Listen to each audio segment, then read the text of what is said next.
everyone. So, all of us have too much going on in our life and in our mind, and we always say to talk it out in order to feel light and to feel better. Jumping Mind is one of its kind mental health tech startup. A safe place to connect with friends and talk about real life challenges. To spread 1 billion smiles and create one happy world. That's what we aim for. We are Jumping Minds. We are Jumping Minds. So, download Jumping Minds app today and feel better instantly through personalized smart solutions.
Hello.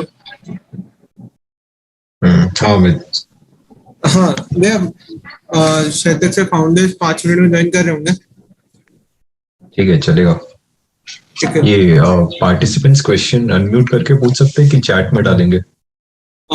YouTube live पे stream हो रहा होगा तो मैं आपको messages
Uh,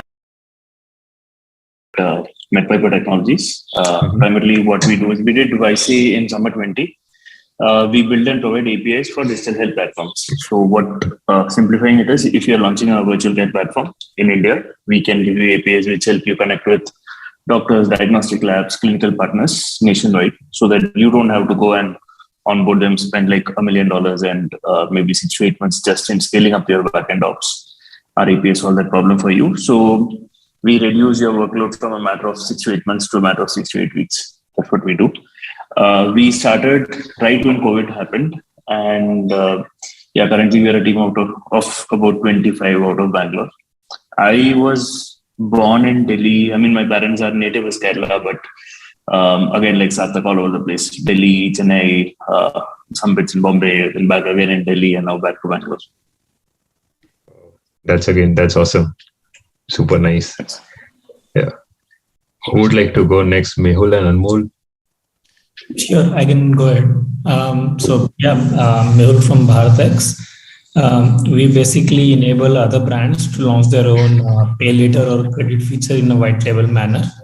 So they integrate with our plugins or APIs in like 1 or 2 hours, and then they have their own pay later feature or credit feature. So we work with players like Boat, Front Row, Razorpay, or like Spenny, or like investing apps and so on, to basically give credit to their users as a feature.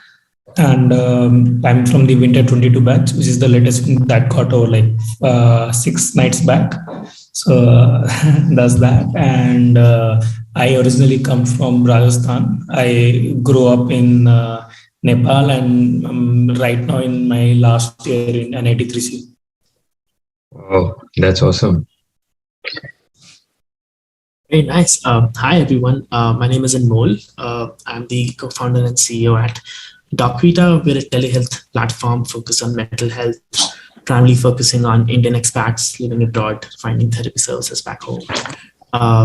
Very interesting chat. We were in the W20 batch of YC, and sort of like recently did demo day last year because we pivoted and then presented with Summer 21 batch. I'm originally from Rohtak. It's a small town close to Delhi, but now live in Bangalore, and all our team is based in Bangalore. Wow, that's nice. Yeah, I'll also introduce myself. I'm Shashwat Agarwal. I graduated from IIT Varanasi last year, and I was part of the E-Cell. I used to run a mental health startup, Happy Minds, that got acquired in December last year. And I moved to the US after my graduation at IIT Varanasi to pursue my PhD. So glad to be with you, and it's super inspiring to get the opportunity to learn from you folks. So I just, this is how this would proceed. I think I just have a set of questions which I feel might add value for the viewers. And then we just have a rapid fire, which might again add value, and that might be a bit more interactive compared to the previous questions. So just starting on with it, how many times did you apply to YC before getting selected? And we could go to the same order in which you gave the introduction, or if someone has a quicker answer, they could just tell that, okay, hey Shashwat, I applied just once and I got selected to YC. That's perfectly fine. Okay, just following the order, we got selected on our second time. The first time we were just like on the brink of idea stage, almost no traction or something, but we kept at it. And then the second time we applied, we got some traction, and so I don't know if anybody is from 19 or prior, but we were in that batch where we had to actually physically go there and give the interview. So yeah, we got in on the second attempt basically. Yeah. Okay, nice. I'll go next. So we attempted it. I think it was our third attempt, and the other 2 attempts we did give interviews. Third one we got through the interview. Okay, that's nice. Yeah, for me also, it was like we did the first. It was the second one where we cracked it. We did the first application, got through the interview. That time we were at 800 doctors, and they said 800 looks interesting, but do you think in India you can go beyond 800? But like, do you stagnate at 2,000 doctors or 5,000? Come back with a growth story, right? So yeah, second attempt we went with close to 15,000 doctors, and that's when that closed the deal for us. We were the first online batch. Yeah. Okay. Yeah, so it was the second time when we got in. The first time we were essentially like at an idea stage. So second time we had like sort of a POC, and we also had like one additional interview with the partners. So yeah. Oh, well, we got in when we applied for the first time. And actually, we were building something entirely different at the time. We were building a voice assistant for doctors and just kind of had 2 paying customers. So yeah. And we actually attended YC interviews in person. And the team did come down to Bangalore for the first time when we applied. So if I got you correct, so you said first time you applied with a different product and second time you applied. Okay, got it. No, we just applied with a different product. We pivoted during YC. Okay, got it. And when all you folks were applying again, did the answers to all questions in the application change, or was there a particular set of questions that got refined? I think another way to rephrase this question would be, which questions in YC application do you require deeper thinking relative to other questions that are there? So for example, when I was filling the application, I remember there was this question, what is something that you know which other companies in your industry don't know? And that required me to think deeply and make sure that I'm able to answer in a concise manner. But is there any question that comes to your mind right now, which you feel has more weightage or requires deeper thinking? I think for me, it was the same question. What is something that you know that others don't? Right. And that the first time we wrote it, it was purely based on assumptions and a bit hypothetical, because time spent in the market is lesser. As we go in the next few interviews, we realized that there's a lot more to the story, and we hadn't written everything. Probably assumptions were incorrect. And one thing that we didn't realize that YC partners are aware enough of the Indian landscape when they're taking an interview, right? So your assumptions are not their assumptions. They'll have enough insights, or they can go back after your interview and check whether your assumptions are correct or not. Can they be true in future? So I think for us in the first 2 attempts, we were still having assumptions which weren't correct. So by the time we applied and we got through, I think the pointers that we had as our differentiators were very clear, and there was not even close to what we had written in our first application. So I mean, there was a clarity. We could ourselves see that there's a difference. If we were the ones taking our interview for the first time, we would definitely have rejected ourselves also when we look at it in our third attempt. So I think, that question definitely makes us think harder, considering that India is a very competitive space, right? Whatever product you build, there are high chances that a product has been built in the same domain, has failed or has succeeded or has gone abroad. I mean, you have to account for all of those competitors as well. So yeah, that's for me. Yeah. So just a quick follow-up question on that. Like, do you think having more customers onboarded when you applied for the second time, that gave you clarity on that aspect?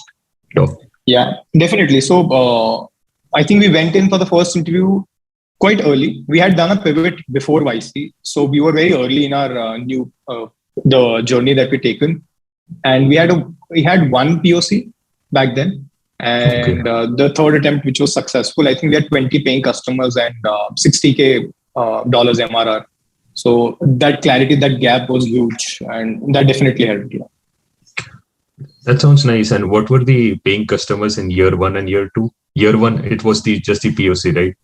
Yeah, 2 POCs, and in year 3 or the attempt 3, because it's not third year, technically 2 attempts in a year. So the third attempt was 20 paying customers and 10 in pipeline. Okay, that's nice. Yeah. I'll go next.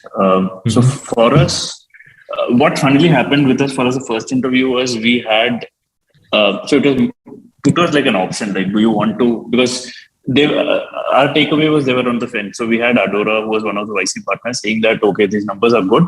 But as what Sarthak said, they came back with their insight of the market. They said that, look, this is our understanding of what the Indian market is. Healthcare works very differently. And they were able to come with a statistic which we weren't aware of. They're like, the cost of acquisition in India for doctors is pretty close to what's there in the US, but your LTV per doctor is much lesser than what's there in the US, right? So scale now matters more. So if you're a startup doing the same thing out of New York or let's say LA, your business fundamentals and unit economics are very different sitting out of Bangalore or sitting out of Gurgaon. So that made it very easier for us to understand. Forget YC application, that's a secondary thing, but to think as a business, okay, so actually I would say that's when we shed our fat. Instead of thinking, oh, X, Y, Z and all that, we just like, okay, this is it. This clarity, probably that conversation changed the way we think about how we address growth and how we address our users and our business than in a time prior to that. And so the second time we pretty much knew what we were about exactly as a business, and do the numbers even look good to do that application in the first place. Got it. And as far as I remember, you said that it was 800 paying customers in the first year and 15,000 in the second year. Yeah, we had 800, not the first year. So December 2019, we had 800, and March 2020, we had 15,000. So it was within a matter of few months. But after you got into IC,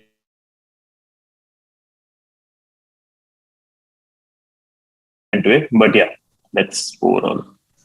Okay. Yeah, just a quick follow-up question. Like, what all did you do to move from 800 to 15,000? When we were doing 800, we were going broad, like focusing on everybody left, right, and center.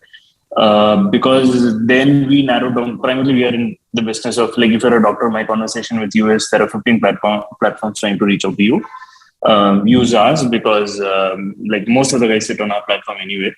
And you could consolidate all your earnings and all your interactions in a single place, try info and all that. So we were going all over the place. Everybody from a fresher MBBS to a senior consultant with 45 years of experience in the market. We boiled down that to working with just IMA and IDA for people who have graduated in the last 5 years. That made it much more easier and faster for us to deploy. Got it. Yeah, that makes sense. Recently, sorry to put you on spot, but I think you recently completed the YC batch. Do you have something in your mind which says that, okay, this was the question that that is super relevant to you when you were applying in at both times?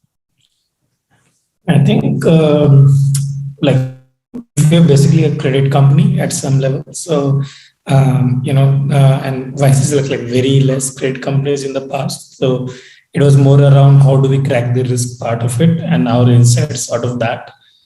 And, in fact, like, as I said earlier, we spent like 2 interviews. It was more or less trying to understand what we did as a business. So obviously, once we got into YC, we got a lot of support and we were able to articulate it much, much better. But before that, we were just trying to understand, how do you essentially embed credit and white label it for the users, right? So just explaining that, and they liked the way we were approaching the problem is what I felt, and we got in. That's nice. And how many paying customers did you have, like while applying for the first and second time? So first time we had 0, as I said, we were like launch. Second time we were around like 5-6 customers. We during the batch we scaled like 10x. So that's that. But yeah, that's nice. That's awesome. Anik, Anmol, either of you would like to go next? Right. So I think I would just second whatever you guys said about that specific question about, what's something you know about the market, and especially the way it changed for us over the attempt was the first time that you apply, you feel that every specific process of yours has to be very different from every company out there. Mm-hmm. So we're going to, the onboarding is 10x better, and then the product is 10x better, and then the referral is 10x better, and then you write this huge essay that will do this differently. And then you try to do all those things 10x better, you kind of lose sight of what you're trying to do, what's the core offering that you're going to do. So the second time around, I think our application was mostly similar to our first time, except the traction numbers had changed. And we had just a lot more focus on what we're trying to do differently from others, right? And what niche we're trying to target. as opposed to these are all the 10 problems in the edtech industry right now and we're going to solve all of them. No, that's not how it works, and I think everybody else would sort of also agree with me on that you can't just solve everything at once. It's a specific niche. So yeah, that's that was the same question for us as well. Yeah. Okay, and how many paying customers did you have while applying at different times? So initially we were just doing like one cohort, and this was another thing because we were doing like cohort based courses. Now it's very common to hear that word. We had the tough time even just writing that cohort based courses as a word because I mean, that was not part of the vocabulary at that point, right? This is like 2018. You can kind of think about that time. So we, in our first cohort, we had like about 80, users all paying. And then by the second time we had applied, we had like 500. And the thing that actually got us some weight in the application was that all those 500 were word of mouth. Like we didn't really do anything to get those 500. So we opened the applications, and next thing you know, we had 500 people in our next few batches. So yeah. Understood. For us, actually, there was one very interesting question that YC asked that, like, why did you pick this idea and how do you know customers need this product? So I remember sort of like that in our YC application, when we wrote the answer to this problem, we actually sort of like had a lot of assumptions on why people need this product, and kind of we had listed down our survey results from like the doctors we spoke to and the doctors we've been working with. But when actually the interview happened, all of those assumptions kind of like were completely squash changed, and which is also why I think our partners that took our interview were very impressed, because all those assumptions kind of fundamentally get challenged when you are in the market serving the real product to the real users, and all that feedback kind of just circles back into weaving a story that you can like present and do. Those insights actually just like look real. Otherwise, it's just all like an assumption. So I think that was what was very important in our application and the progress that we made while making application to the interview time. Got it. And would you like to state how many paying customers did you have when you were applying to YC? At the time of writing the application, none. But when we gave the interview, we had 20 paying customers. Okay. That's nice. And what did you do to get those 20 paying customers between writing the application and the interview? I think that's around a month, right? So what did you figure out in a month that got you 20 customers? Like when I used to approach Psycho. Sorry? We just knocked on a lot of doors. So I had sort of like I had like a driver. So we used to go on his bike because car would be very slow. So we used to go on his bike, knock on clinics back to back. Just sort of try to find a way with somebody, try to become friends with the assistant there to kind of get us a time with the doctor.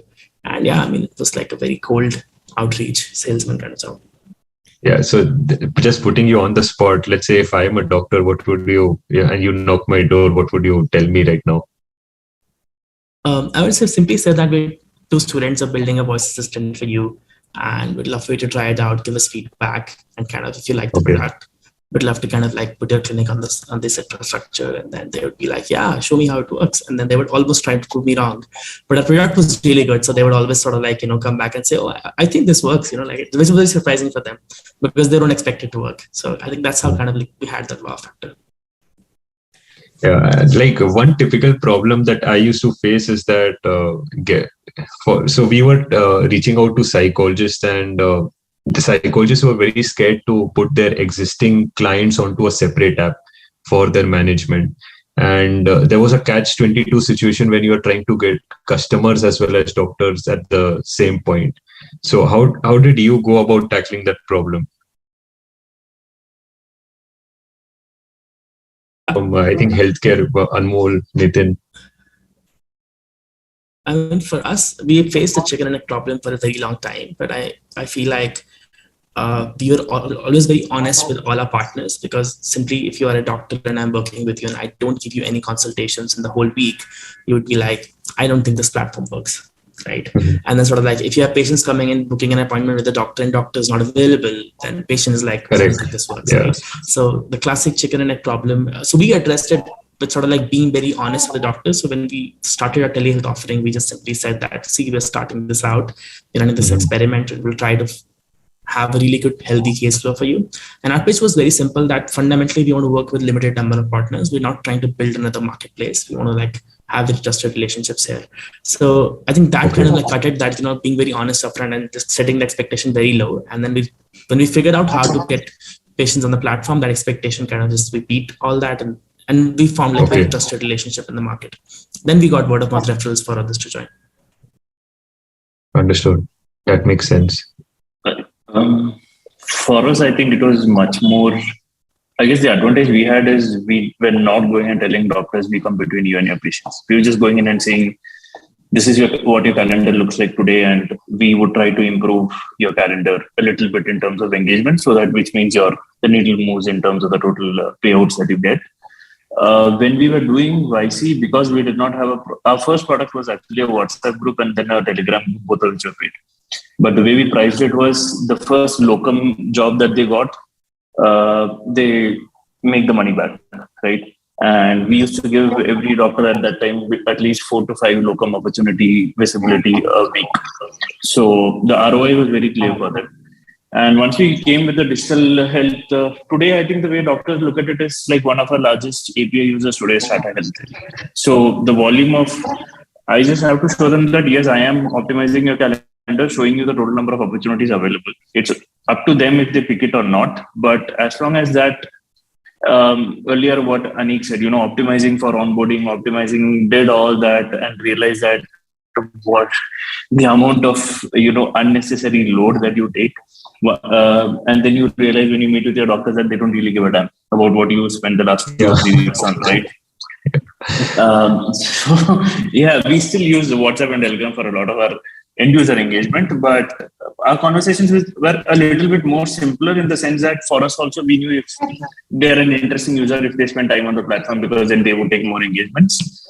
Today, more than consultations, they also do insurance reporting. Radiology is something that we are introducing into the platform where they can just sign reports on a 15-20 minute basis and still make money, stuff like that. So for us, it's a two-way filter. Like they get to know if we bring them value and if they are the particular kind of users that we want, that filter works for us also well. So although we were able to onboard close to 100,000 doctors in the last 1 year, only about, I would say 45% of them actually are active users because they know that they spend more time digital than just sitting at one clinic or stuff. Got it. So probably I would that leads us to the next question. Like, what does YC teach you that cannot be learned from the internet? And I have appreciation for the fact where this question might require thinking. So in case you think that it requires a lot of time, then you feel free to share just your YC experience instead of answering this. I'll just add on here before. For me, the biggest, because I recently we were discussing this as a part of at an IMB conclave. I guess, and it's something I derived by the time it was over. So it's not like I spoke about it or something. I guess the difference that comes from a YC program is the mindset you walk out of rather than when the program you started in. You're much more clear in terms of eradicating the things that you don't need on the table. You're like, this is what I am, this is what my users are, and that this is a transaction or equation that we are building. And you simplify down or boil down everything else to things that you can delegate and just let other people run this. I think for us, it was the mindset for me and my co-founder. Understood. Yeah, I think this is analogous to probably cracking an entrance exam or something. What I see is that there might not be much difference in the syllabus taught at different institutes, but just getting the confidence that you have cleared this particular stuff, which is super competitive, that might give you the confidence to continue building stuff. Yeah, you're a lot more honest to yourself by the end of the process. Mm-hmm. Correct. Yeah, it's also the peer group. I think that is something that the internet can never give you. I don't know, probably it can in some time in the future, but at this point of time, it's really difficult to find that group of motivated entrepreneurs to come together. And they just give you FOMO every week, man. Like I know all of the people will agree with me here. Every week, some persons come and hack their way to some sort of growth of 10x usage or something, and you're left looking there like what am I doing here, right? So that's the kind of thing. It's a very positive reinforcement of the peer group that gets created. That's one. And second, I think they tell you this all the time. They've seen, I don't know, countless startups die, right? So there's a game also, right? 1,000 ways of dying or something. So it's kind of like that. Like they'll tell you 1,000 ways you could die. They won't tell you how to succeed, but they'll just tell you that what to avoid at least, right? Even the last session, I don't know if it was the same for all of you guys, but remember there was this one session that whatever you do, don't die, right? That's like one of the last sermons that they give you. Don't die. The longer you survive, the more chances are that you'd succeed. I think those are very counterintuitive things. Like you get a lot of flashy headlines and flashy articles across the internet, but you don't get that kind of real life experience, the in-depth stuff. So that was my main takeaway, at least from it. Thanks for sharing that. I wasn't aware of this. This is super new. I think I might like to add for Anik as well. What we learned quite recently, and the talk, like it was given like a night back. So that was great. Why it makes you focus on things that actually matters on your business, right? You understand that all these things that you were doing before the batch, all like hiring, fundraising, blah, blah, blah, blah, blah, nothing mattered, right? What really mattered was this one key thing that you have to get it somewhere so that your startup works out. And when you continuously focus on that for 3 months, you sort of get like an understanding this is what you're actually supposed to do even afterwards. So that's how, it changes your whole curve, so to say, right? Because you stop focusing on all the stuff when you focus on that. And a key learning for us, like that, YC has, like taught us, like the group partners, right, is that as founders, it is you who are essentially going to build a company. Like, at the end of the day, like nothing else matters. No matter if you get like Sequoias of the world, or if you get like Tiger, whatever, or like, even if let's say you don't have a good round or you have a great round or whatever, right? At the end of the day, it's the founders who have to build a company. So a lot of times at early stages when we used to look at startups, when we were starting out, we used to think of funding as like a success metric. That this startup got funding. So if we get funding, we are also on the path to success. But YC teaches you that success is actually building the business, and investors are like this is part of the journey rather than the way to succeed. Yeah, that makes a lot of sense. Thanks for sharing that. I think I would agree that the peer circle it provides is amazing. I mean, there are different people from different backgrounds and all sorts of ages of their life. I think that is very interesting. Second, of course, it teaches you a lot about your business, but it keeps a clear line as into what's best for your business, right? And that's very important because they're accepting of that fact that they might be knowing a lot of things, but whatever insights you bring, they would really value it, weigh it, and then come back with the response for it. And no matter what decision you take, right, they'll help you follow it. They'll help you set your own goals, right? They don't really say that you have to do this or you have to do that. They don't tell you that. You only tell you that I'm going to do this, and they help you abide by that.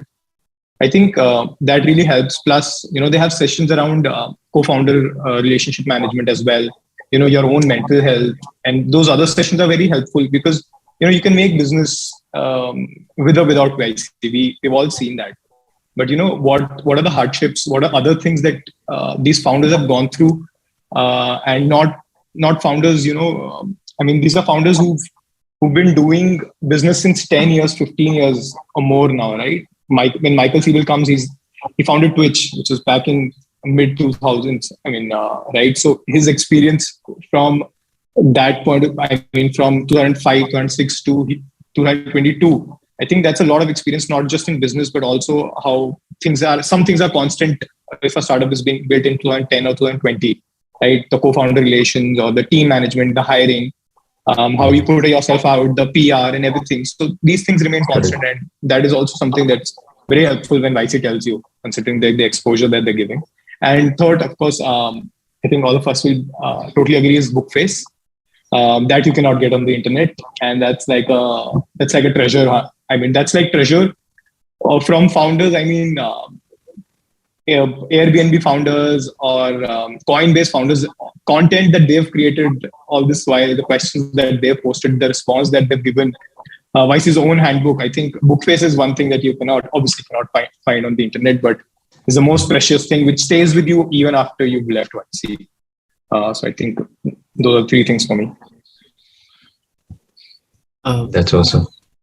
I think, a lot of people have reverberated that, YC founder group alongside as your peers brings a lot more value than, like YC founders do themselves, partners do themselves. But one thing that I think I have taken away from the program that is, I think will never change in my life is kind of on primary KPIs, which also is in line with cutting out all the noise. For example, what happens as soon as you enter YC, you have a primary KPI attached to your business. It is either going to be your DAUs, MAUs, or it's either going to be your revenue.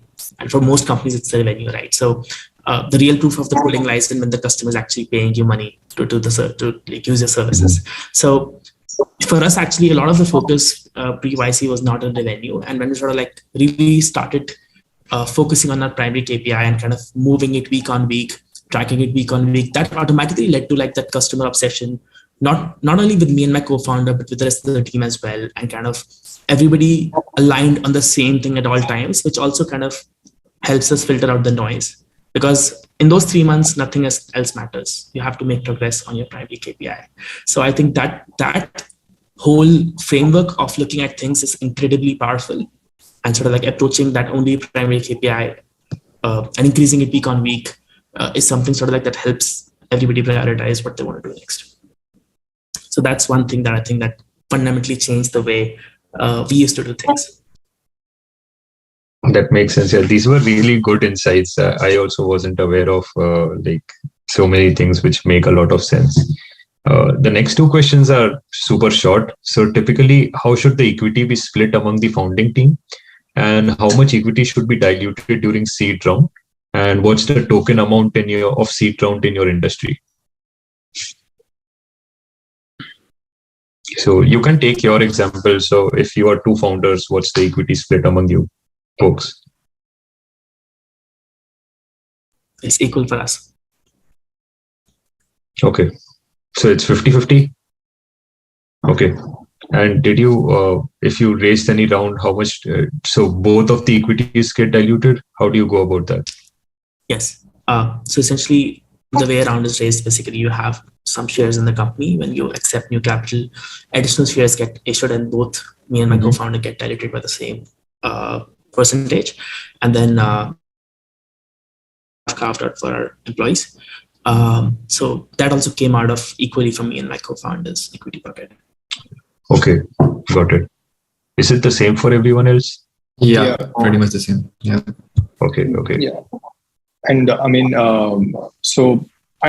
ideally, in the seed round, correct me if I'm wrong, if somebody else has a different opinion, but I think it's around 10 to 15%. If you do YC specifically, because there's a huge chunk which goes in YC itself. So that's the kind of percentage that you dilute, at least if you do it from YC. And I think the seed round in my industry is not a lot. It's around 500K to $1 million because it's a B2B business and B2B product, and it's revenue generating plus can give you profitability as well. So founders in my industry don't prefer to raise a lot of money because they're able to self-sustain. Okay. We had a bit of 2020 was considered a bit of a bad year for healthcare because in the beginning, Practo had raised a down round. And that had boiled down valuations, but lucky for us, just a few days before demo day. So we had a larger company called H1 Insights, which was YC, I guess 14 or 16, who do what we do for US. And we had an acquisition offer that weirdly, I guess suddenly a few investors are aware of it, and that. But otherwise, also standard in our. So the way we structured it is we did a 700K round first for seed, and then we opened the seed for another 850K, and then proved the numbers, put out a few more products out there, and then raised it so that we could keep the cap on how much we dilute. If we had done it more aggressively, we could have hit the same numbers in a matter of a month or two. But we wanted to be a little cautious about how we dilute and what we dilute. So that's how we did it. Understood. Would anyone like to add anything? Okay, so I'll just move on to the next question that I had. So usually it is tough for founders, early founders, to let go of people who might not be working well or who might not be a good fit, especially when you have a small team and you have appreciation for the time required to hire a person. In early stages like these, how do you go about letting go of people? And what do you say to them? So let's say if I'm the person you need to let go of, what would you say to me, Derek? This is something that I have faced a lot because I used to be in the dilemma that I need to be compassionate, and at the same time, I wasn't able to cultivate the skill of how do I take forward this conversation. So what would you say? Going back to what Anik said very early on, I guess Anik or Sarthak mentioned, we used to have, at least when YC happened for us, that's when we also started hiring. Fridays were a horror show for us in terms, because once the whole program went online, Fridays is when your partners check in with you. So the fact that that Friday check-in happens, you are sitting in a state where you know that you want that accountability. Of course, you have to be nice and everything. So the thing you obviously do is, as Anmol mentioned, you know what is a KPI you are tracking. So when you hire, you're very honest about this is the only truth that matters. And if it doesn't hit there, we are going to be focused here, and then we're going to have a different set of conversation, right? So we've had to actually during YC hire somebody and let go of somebody before YC ended for the same reason. But it was easier because we were very true to what our expectations were and how fast we wanted that expectation to materialize. Okay. Yeah, I think one of the clarity that's needed is what the expectation is. Sometimes it's super difficult to actually figure out what is the expectation, what is the time frame for that to reach that expectation. Because to make that assumption is to model it as accurately as it would in reality. That's kind of tough. Yeah, I mean, I'd also like kind of second, what Nitin said. It's basically like if it's news to the person who you're about to let go, then you've kind of done it wrong. It shouldn't really be news to them. If it's like if you're doing a job doing weekly or bi-weekly check-ins or fortnightly check-ins, and they know what truth you're trying to follow with them, what number you're trying to pursue, and obviously just like. Again, if it's like, at the end of 2 months, we didn't work out, bye. It doesn't work like that, right? So you just have to like every week sort of keep bringing it to them. And more often than not, like people we've let go, they've sort of always thanked us for saying that, thanks for, keeping it transparent. And, they had a great time working with us. So we never had like a falling out. I mean, I'm a pretty young founder. So 1 or 2 cases, like there was one learning case for me. I think everybody's sort of in their first one had one learning case, but I think post that we kind of started following the best practices and started doing that. Yeah. I think, there are like 2 sides to the coin in these cases. Usually either you as a founder is a bad manager and you're not communicating to your employees what is that needs to be done. And in the other case where, employees just kind of plain not meeting the KPIs, the targets that you're setting for them. So I think, the way that we have kind of addressed this problem now, and actually I think my co-founder and I were pretty bad managers, and we really had to accept that truth that, okay, we're bad managers, so what do we do to fix that? So I think as co-founders, kind of one thing that you really need to do, and we have to kind of like understand that these are the values you practice. And I think honesty and transparency is one of them that we have adopted like a few months ago, and we're like, okay, whatever happens, we need to be very honest and transparent with each other. If something is kind of like is in my bucket and it is not happening, I need to tell why it's not happening, or it should happen anyways. So I think once you approach with that framework, it's pretty clear whether it's working out or not working out, and kind of like when you have that open and honest conversation with the employee. I've fired a lot of people in the last few months. I sort of like because we're very picky when it comes to who we choose to work with, at least now. So from that perspective, when we have that open and honest conversation with that person, we see, I mean, when we sort of like onboarded, we were pretty open and honest about this is our expectation. And I don't think we're there yet. And I don't see a path to getting there. So do you think you can get there? Or then if not, we will have to probably end this. And sort of like, I think over the period of the first few people, you get very comfortable in having these conversations once you've done a few of them. So then, yeah, that's it. Just be incredibly open and honest about everything. I think, so for us, I mean, it's very difficult for me to have those conversations. I think I'm still not comfortable doing them. So one time we had to do it, but it was mostly not because of KPIs. Though I agree, KPI is the great way to keep it all transparent and everybody understands the whole situation. But it was mostly because of the work ethic. So we had to give him a few weeks to, sort of come up with a better work ethic. I mean, we're no one's to decide that, but since everybody else was following something and he wasn't, then that was a difference. And we didn't want the whole team to, basically come up and say that we're not getting the things that we're supposed to on time. So we gave enough time. I think that is when he also realized that probably this is not something that he wants to pursue, and he wants to pursue another job. So I think that was very comfortable because at the end we were both agreeing to the same thing. So that was fine. And then I think since I don't want to go through that process, so I'm very picky when I want to add team members to the team. So you're very cautious, if that role will sustain for a longer period of time. One, will they be able to meet those expectations, the one that we're going to set? So I think, so that's why when somebody says that I want to leave and I want to pursue something else. So I think the second time there was someone who said that, this work, I've been doing it for 2 years now, and I think I want a new opportunity. So I tried to retain him to the max. I said, whatever you want, I'll make sure that it's done, right? We can talk about everything. But he was like, no, I think I'm definitely planning to move the industry, right? I mean, I don't want to work in this industry anymore. So I think I agreed to it, and there was no other way. You can't just ask them to stay. So I instead recommended him to another company where he wanted to work. So I think I just believe in good karma here that, if I could make him move to a better industry, better job, I think there'll be people who will be willing to join, and he would spread the word that we're good people to work with. I think it's very important that the word goes out. And just looking at the flip side of the coin, coming to the hiring process. So in case any of you got a chance to onboard recent graduates or probably undergrads who are as interns, one of the challenges that I used to face is if you put out a job post on LinkedIn or Angel List, there are hundreds of applications you're getting.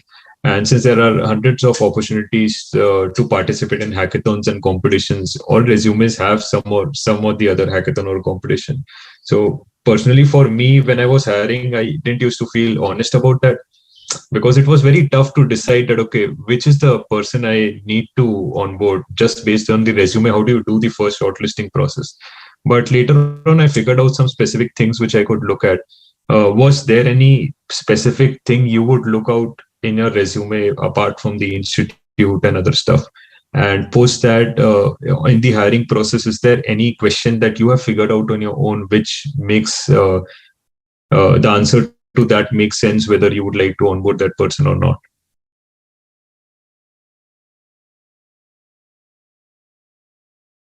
First of all, have you all faced this challenge?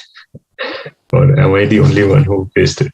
I think it's very presumptuous to just go on the basis of a resume until you have talked to that person, because this is from maybe 2 years ago, I wouldn't have said this, but considering the experience over the last, especially 2 years, because two things happen. One, somebody might be very good at showcasing, liquidating their and their team achievements to their specific achievements and putting it on a CV.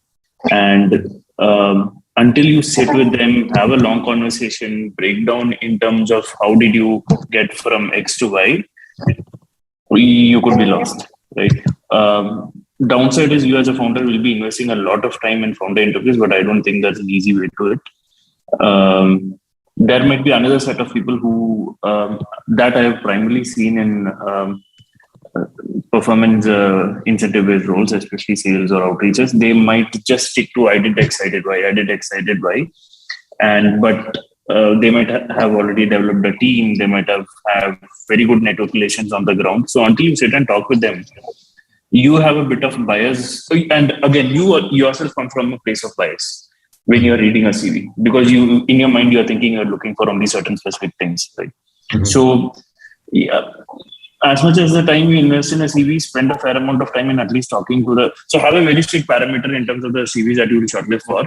But once you've shortlisted them, invest an equal amount of time in at least talking to them and understanding why they are where they are.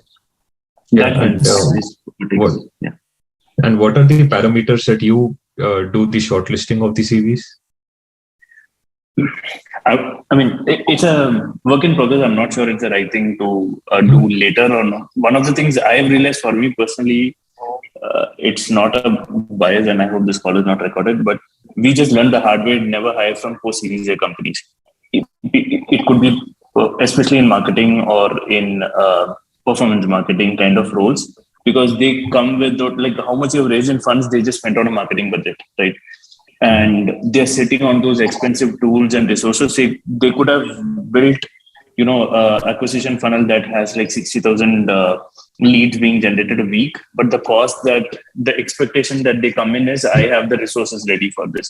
So we as a rule in marketing, we don't hire people from post-Series A companies. You should have been pre-Series A. It's working for us for now.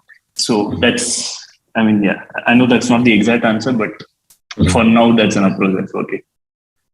Okay. Yeah. I think that adds value to the conversation. Anyone else would like to probably state what is a specific question which you ask or specific parameter that you look for to fasten the shortlisting process? So this actually very helps when you're looking at like undergraduates, because if you go towards like a similar kind of college or the same one, you'll find a lot of similar projects. So we remember once we were doing like campus hiring from an IIT, and we had like a lot of profiles. So what we did was try to see if any candidate is actually different, right? Like, did they do anything during those 4 years that makes them stand out, right? Like on the downside, we might miss out on a candidate who was not able to portray it on the CV. So as Nitin said, there's always a downside of just using a CV. But on the upside, like practically speaking, if you have to hire, you can't really keep on spending the whole year to fill one position, right? So essentially, like what we will basically being be it in projects or internships or like any leadership or any sports or whatever, right? Has this guy done something that makes us want to talk to him and understand about that thing, right? That really helps us understand. So even for the students viewing this, I would like to recommend try to do some stand out of the crowd, right? Like everybody does clubs and fests and 1 or 2 interns, so do something different. Got it. Yeah, that also makes sense. So can you give an example of coming across a candidate who did something out of the way compared to others? Like usually when I'm trying to process this in my mind, I'm getting like people might be part of different clubs or societies in college. I have had 2 interns in the past that I can recollect. So one of the person, what she did was she started like a PR club in college, right, where they used to handle like the PR activities of the college, trying to uplift the whole image, and then also connect with alumni and stuff like that, right? So as the founder, like it could be like a small club also, right? But she was the founder of that, so she had like a lot of responsibilities and all that, right? So that really showed like leadership and willingness to take initiative and like be responsible for what you're doing, right? Because in our roles, we understand that if somebody is actually trying to build something, they have to be responsible, and us are looking for like folks who take ownership of the work and are actually smart at it, right? Another candidate, the person basically, like just mailed us, a whole PPT about startups, said, what, this is the problems, this is the problem in the website, this can be solved like this. And we're like, okay, like what is, so like we were not absolutely in no mood of hiring at that point of time, but because the person had made so much effort, like the person's CV was not like different, right? We didn't even look at the CV till hiring, but they stand out because, they put in all this effort, and then we gave the person a task, right? Which is a very, very hard task. And the person within a day before the time just came back and said, here's the task. So like, fine, just come, because basically like following the same kind of step that everybody does might not also help you. So you just got to stand out in some way or the other, right? How you're approaching the thing. Yeah, those were really nice examples. Thanks for sharing those. I wanted to add my 3 points to what I look when I look to add someone in my team. I think CV matters to me. I think that's one basic thing that you have to do. And since you know that this is like the first step, it's very important that you make your CV nice, because as basic as it might sound, it's not. When you get hundreds of CVs, you see it. Some CVs will always stand out by them generally following all the things that are required, right? Writing your education, writing everything that's supposed to be there. Some CVs are just not up to the mark. You can see them. You can clearly differentiate. So I think CV is that one paper that is going to go amongst hundreds of other people. So you need to make sure that it's correct, it's basic, the basics are done right. And second, if your CV can, have the impact that you've created, by working in that particular role or organization, be it a college level role only, maybe a society head or a fest organizer. If you can just, mention the things that you're able to achieve and not just write that this was this hosted these many people or whatever, but if instead you could say that you managed this particular part and, this created this much impact. I think that's very helpful. Makes it very clear, what your role was. And of course, if you're a digital marketing intern, I know you did digital marketing in that organization. How did that impact? That'd be great. I mean, that'd be super helpful. And that does create a difference. I think second that I've started to look is if they have a social profile in their CV, if it is LinkedIn or Twitter or GitHub, I definitely go check it out. I sometimes, skip the whole CV reading and directly go to their links. And if they've built things in public, if they've done a project and written more about it, asked for feedback or, talked about the whole theory of them coming up with that project, I think that's very helpful and does create an impression. You can see that they're vocal to accept feedback. I mean, vocal about what they're doing and, accepting feedback publicly. I think that's a great trait to have. And third, as Nitin was saying, it's important to have a face-to-face conversation also. I mean, hiring is a tough process. CV is important, and so is the face-to-face conversation. So in that conversation, I think I like to pick one project and have a discussion, open candid discussion with them. Why did they do it? What's the whole point of doing it? And if they actually hosted it somewhere, showed it to other people, did their family like it? And the whole journey. I think that's very helpful in understanding if they can fit in that organization, if, we can learn from them, of course, and if it's a good fit for them as well as us. I think that really helps us clarify all those doubts. Yeah, that makes a lot of sense. Thanks for sharing that. I think yeah, go ahead. I mean, we recently doubled our team in the last 3 months. So we looked at a lot of resumes, and I mean, I faced almost all the problems. I wish I could have spoken to you guys earlier. But the one thing that kind of stood out for us is when we were shortlisting resumes, we kind of like, obviously, as Sarthak also mentioned, it's kind of an expression of who you are. And it's the first thing that's going to go into the door, right? So it depends on the role also that you're hiring. For example, recently when we were hiring like for a content writer role, we saw that a lot of CVs actually had like, an expression of that content writer, where it was like evident that this is a really good content writer by the way of somebody making a CV like that, right? So we know that these guys are like serious into doing stuff and they like perfection into doing their job. And obviously you can test for skills and you test for culture, right?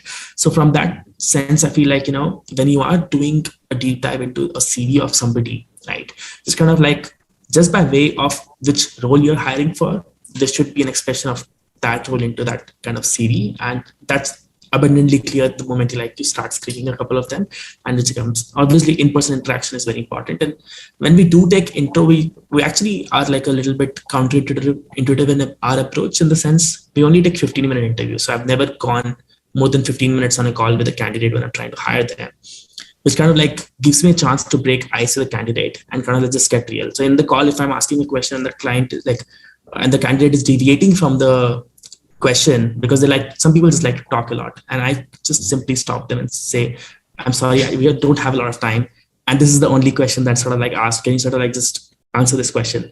And then all of a sudden candidates kind of get very real, honest, and I feel like that brings out like what we're essentially looking for in that call. And one of the most insights I've derived from just asking the one simple question in the call is what is it that you're currently doing and what is it that you're looking for? And if candidates are able to articulate what it is they're looking for in the next opportunity, I know exactly that this guy at least has an idea of what they're looking for, which kind of, shows a lot about the candidate and whether they would fit into the culture as well. So that is one approach that kind of like has fundamentally changed the way we are hiring people, at least at Docvita now. I don't know if that's true along with the big places as well or not. Yeah.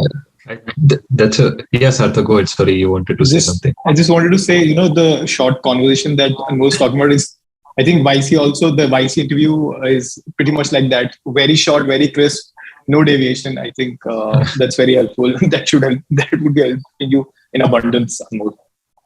Yeah, this is a very interesting perspective. What I used to do is that if, let's say, 10 candidates are shortlisted, I used to open their resumes and share my screen. And I used to tell them that, okay, you have, feel free to take 2 minutes to gather your thoughts, but try to stick to the point.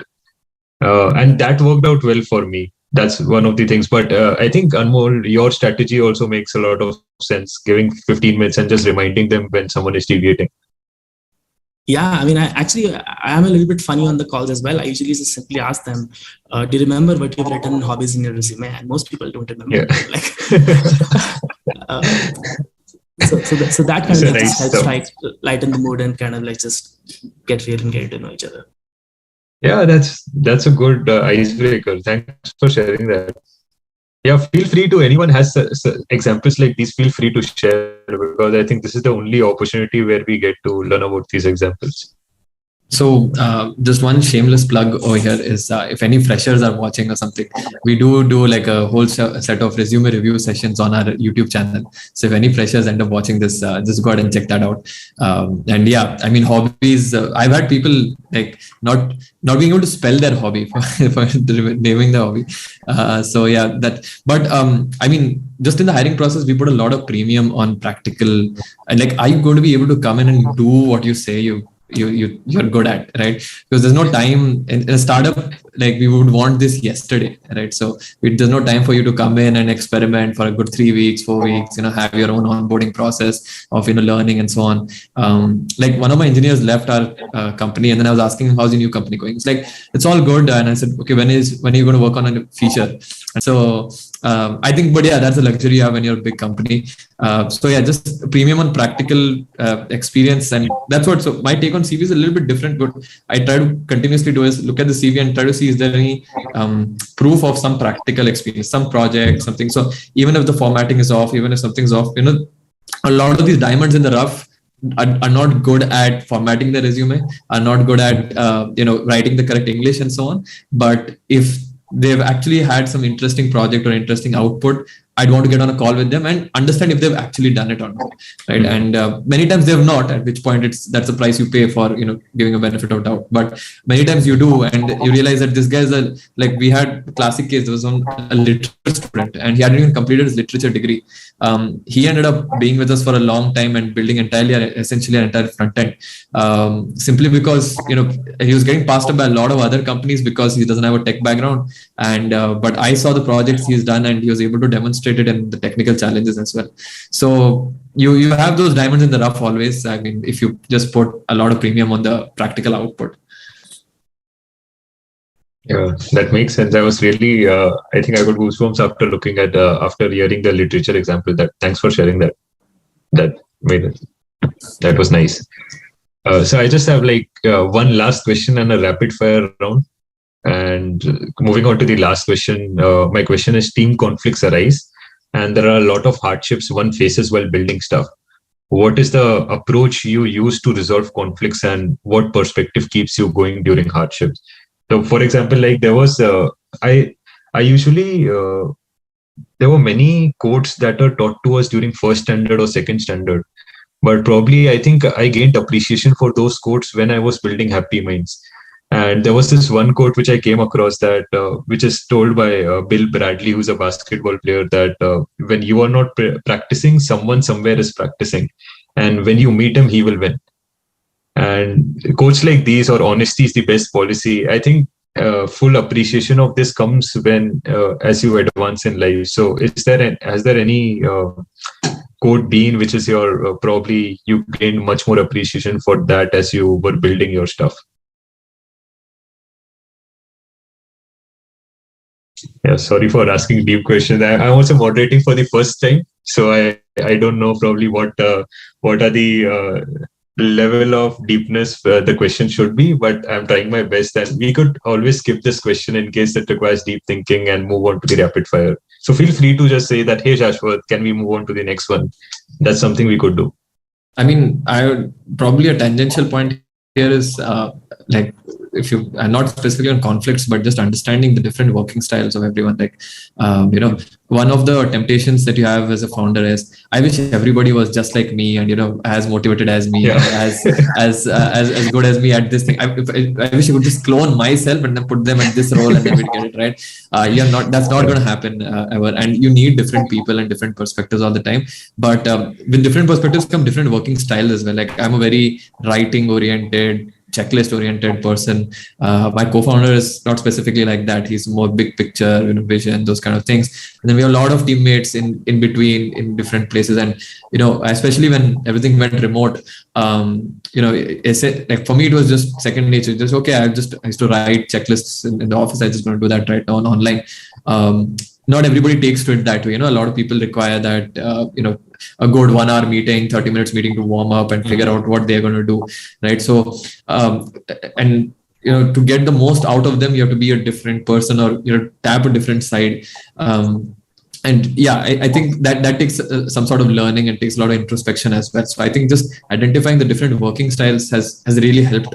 I used to treat everybody as sort of the same workhorse kind of a way, but you're never going to get that. But just an incident, I used to always give a lot of to-dos and checklists to my designer, and then I realized that we're getting a lot of lost things in translation, simply because in a designer you just want to get on a call with them and just whiteboard for a good 1 hour and then they'll get it right. So I mean, those kind of things, it's more around those lines is what I'd share.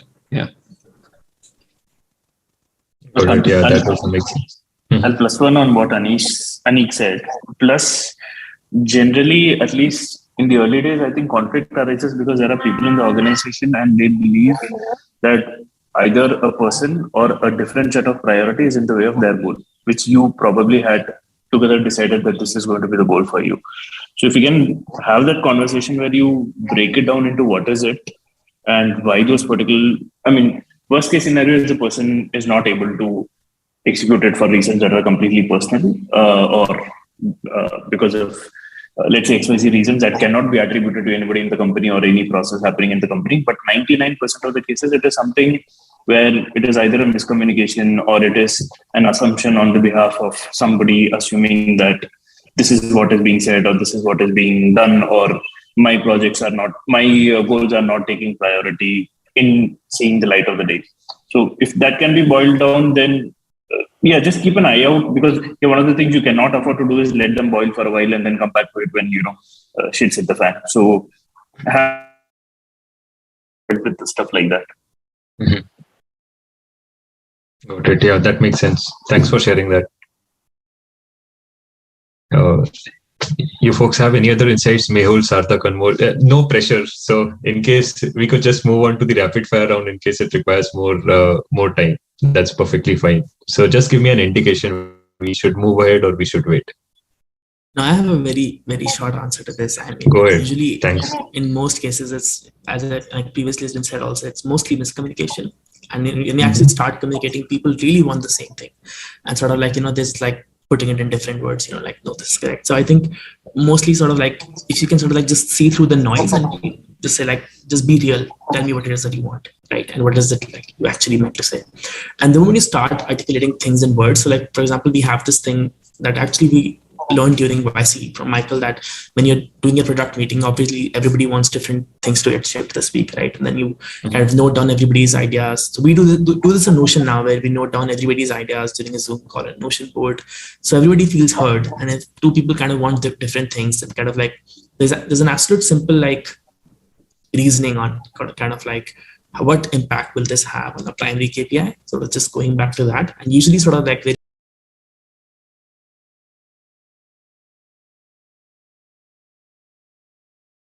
I think in those resolve those conflicts kind of like at a personal level. But other than that, I feel like, the more you start articulating things in writing, the more people kind of like get very clear on what it is they want to say. And most likely they're saying the same thing in different words. Yeah, that makes sense. And is there any particular quote which you have significantly more appreciation for compared to other quotes that you might have come across, or any idea, not quote as such, but any particular short perspective which is super enlightening to you? I mean, we just say be real. Two words, be real. Okay, thanks for sharing. I think in terms of conflicts and different viewpoints, it's very important to understand what the end goal is, right, for the people involved, right? And the journey is the same, because you guys are going to do the same things and you going in the same direction. The destination needs to be clear for the people, at least people who are close to you, be your co-founder or at least your founding team. Now, when that is aligned, you don't have a problem with what they're doing, and they won't have a problem with what you're doing, because everybody's clear what they want, and the journey is same. Everybody cooperates. And in terms of the quote, I think one quote that I've has been very major. It keeps coming in my mind every time the situation is there. Is nothing is as good as it seems, and nothing is as bad as it seems. And in the middle lies the reality. So I think that is something that I always keep reminding myself when something's too great or something's overwhelming, and if something's going really bad, I think it's just a phase, and you can move on and bear with it. I think that helps. Yeah, that's very nice. Thanks for sharing that. Mehul, do you have something to add? Not really. I mean, I think okay. Right. No problem. That's fine. Like, you have already shared some wonderful perspective, which I've been inspired with. So we'll just move on to the rapid fire round. And inspired by Anish, I will also do a shameless plug. So we are also one of the sponsors of E-Summit, and we would be sending out wellness services to all the founders who are part of this panel discussion. So in case you deem fit, just go about it, see whether it's helping you or not, and that's something you might want to explore for the employees in your organization. So yeah, thanks Anik for the inspiration. Sorry. So the first question is, what is your favorite business book? Okay, on my screen it's like Anmol, Anik, Sarthak, Nitin, Mehul. So let's go in that order. Yeah, favorite book. Okay, let's keep it generalized so that the thinking time is reduced.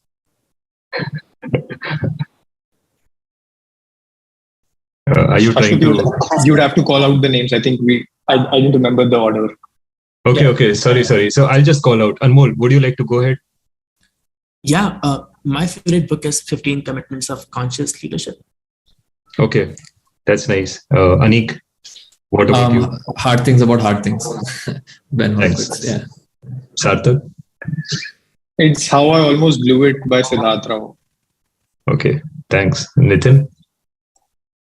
Same as Anik, Hard Things About Hard Things. Okay. Mehul? I don't read a lot, but The Undercover Economist.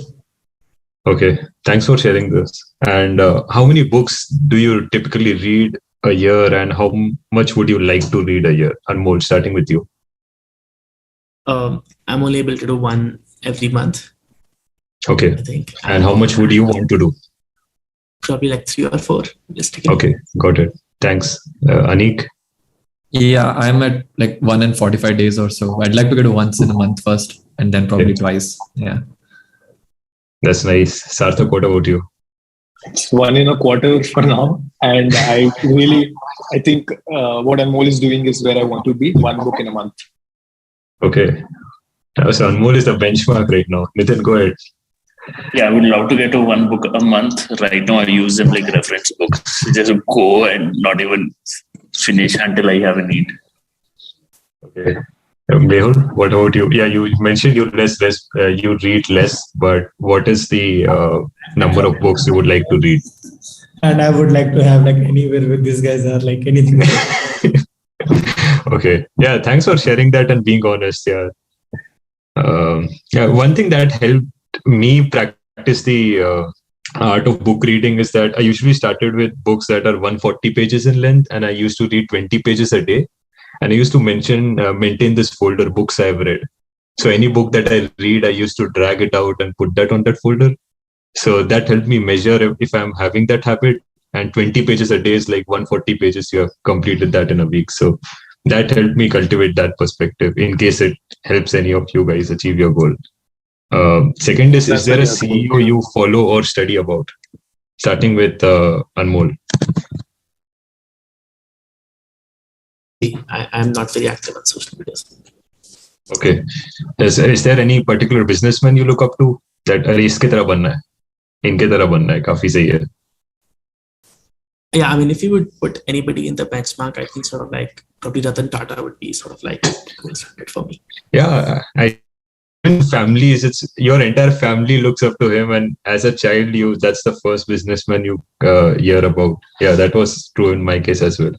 Anik, what about you? I like Brian Chesky's story a lot. Airbnb, like I read about him as much as I could. I'd love to know more about him. So yeah, generally like his comments, his press releases and so on. Very insightful, very real in my view. Yeah. Okay, thanks. Sarthak? One name that's Kunal Shah, I think. I more towards the Indian founder side, Indian entrepreneurship side, the books that I've read, the founders that I follow. I think Kunal Shah is one of them. Okay, thanks for sharing. Nitin? I've had different people during different times. So, but you can mention the 3-4 folks you have. Right now, I think it's Andrew Groove, the OKR Intel guy. But I guess if you ask any YC founder, the consolidated tribal knowledge on book phase is the superhero at the head. Everything else comes after that. So, yeah. Thanks for sharing that. Mehul? Yeah, I mean, as Nitin said, like Bookfest, apart from that, PCS is a program, right? And yeah, that's mostly it. Okay. Yeah, that's nice. Thanks. So what's your next question? What's your favorite online tool for building your startup? It could be Google Docs, Notion, any stuff. Starting with Anmol. It's Notion, and there's an app called Good Notes for me on which I've Okay. a lot. Okay. Yeah. And maybe I was thinking that maybe Anmol's first choice might be someone else's first choice as well. Just to add super value to this conversation, it might be a good idea just to mention another online tool so that folks could just check that out. Anik, would you like to go ahead next? Google Sheets. I think every team uses Google Sheets for us in some form or the other. Yeah. Okay. Sarthak? Notion, because I think being Slack, I mean, exploit Slack a lot more in Slack than just messaging. Okay. Nitin? It is a Google either Docs or Sheet plus Notion. It's mostly there. And if I asked you like any other stuff apart from that, does something comes to your mind? I used to use Roam for mapping and task listing, but a lot of work, I guess. Okay. Yeah. Thanks for sharing that. Mehul, what about you? Yeah, Google Sheets been the primary one. Some small tools, DocuSign and DocSend are like great if used properly. You said NN Docs? DocuSign and DocSend. Okay. Got it. Yeah. Those are good. Definitely. Next question is, how many hours of sleep do you get every night? Starting with Anmol. 7. Fix 7 every night. Anik?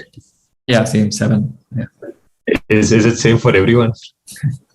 At least for me, yeah.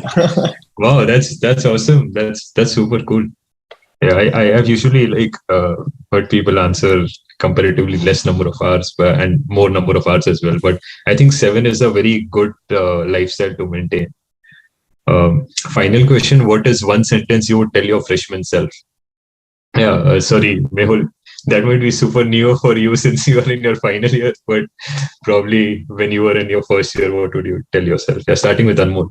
I mean, it's a very tough question to answer, but I mean, sort of like, I would just simply say, sort of like, don't work hard, work smarter. Mm-hmm.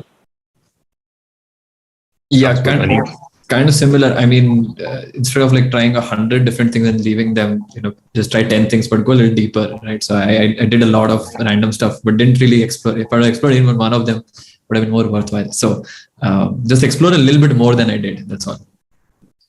Yeah, Sarthak. Make more mistakes, fail often. Yeah, that's a good insight. That's something I would tell myself as well. Nitin. Step out, talk to a lot more people. Yeah, that's interesting. That's nice. Mehul, what about you? Yeah, again, sorry, it might be super new for you, but yeah, it's kind of, I don't know how you're feeling right now. I think if I were you, it might be a good feeling. You're just in your 30s. Is that stop thinking and just go and do it. If it fails, you are still much better than where you were before. Yeah, definitely. Yeah, those are really nice insights. Thanks for sparing all of your times. And, I really got to learn a lot out of this, and I hope everyone else who was watching this got to learn a lot. And just moving on to Amit, do you see any questions from the crowd, or how do we proceed from here on?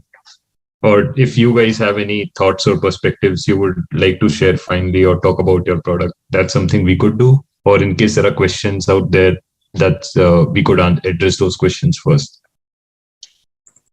Just wanted to add something in terms of tools. I've just curated of 4 or 5 not so known tools on my LinkedIn. It's pinned on top. So if anybody's looking for tools, while they're creating business, be it around compliance documents or graphics and all, so it's available there. You guys can check it out. That's nice. Thanks for putting this effort, Sarthak. I really appreciate it. Yeah. So someone from the E-Summit team, they can. Okay. He says that there are no questions right now. So I think like all of you were super clear, and thanks a lot for sparing your time. I really appreciate it. Yeah. And the goodies will be delivered. The hamper would be delivered via mail. So yeah, we can end the session right now. So okay. if you give goodies for the audience, they would probably ask a few questions. Yeah. Just kidding. Yeah. Yeah, definitely. Yeah, thanks everyone. Bye. Have a good day. Thanks everyone. Thanks for hosting this. See you all. Thank you. Bye.